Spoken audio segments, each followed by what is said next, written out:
very good evening. Welcome to Bizworld. Government-linked companies, GLCs, play an important role in helping the government formulate a comprehensive economic strategy during and after the Movement Control Order (MCO. Prime Minister Tan Sri Muhyiddin Yassin said the GLCs need to be proactive and an example to other companies or industries in implementing corporate social responsibility (CSR) to help the people cope with the difficulties during the COVID-19 outbreak.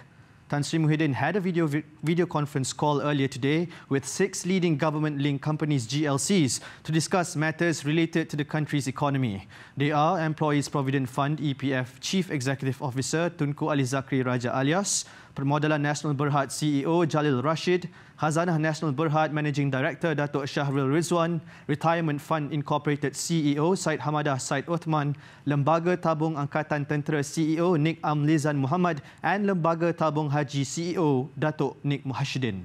The GLC Disaster Response Network collected about RM51.5 million from the GLCs and GLICs to date.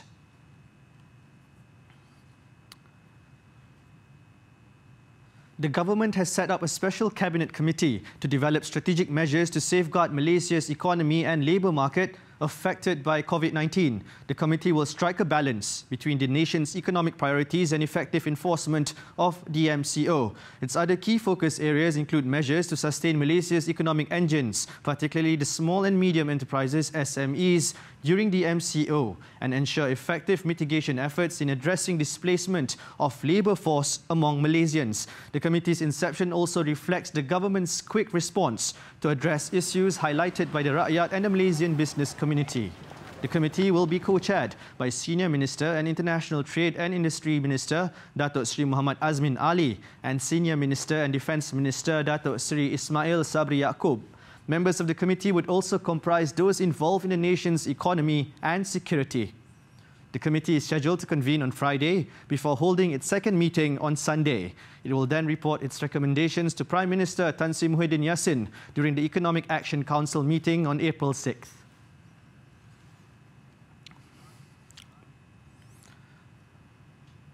RAM Rating Services has estimated Malaysia's exports to have surged 16.3% in February, boosted by low base effects and the front-loading of orders amid fears of global supply chain disruptions due to the COVID-19 pandemic. It said the same trend is observable for key regional economies. RAM also said that Malaysian imports are also estimated to have accelerated in February, albeit at a slower pace of 1.4%, resulting in a trade surplus of RM21.2 billion. The onslaught of COVID-19 paints a gloomy picture for overall global growth and trade prospects, as numerous epicenters have emerged throughout the world. This includes major European economies and the US, which has since emerged as having the highest number of COVID-19 cases. AirAsia Group Berhad is in talks with the government to obtain a loan for the low-cost carrier to weather the challenging operating environment. In an interview with Bloomberg TV, AirAsia Chief Executive Officer Tan Sri Tony Fernandez said the group has enough cash to last for a while and disagreed with the suggestion that it needs to be bailed out. It was reported that the AirAsia's net cash position stood at RM2.2 billion as the end of 2019.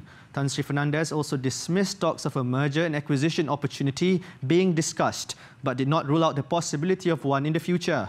The low-cost carrier grounded operations for a month amid the movement control order imposed by the government from March 18th to April 14th. Prior to this, speculation was rife that AirAsia Group will merge with the ailing national carrier Malaysia Airlines.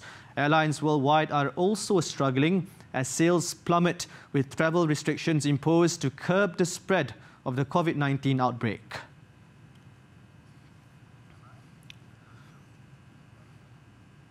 That's all the time we have for now. I'm Arif Subhan. Please stay at home and stay tuned to TV3.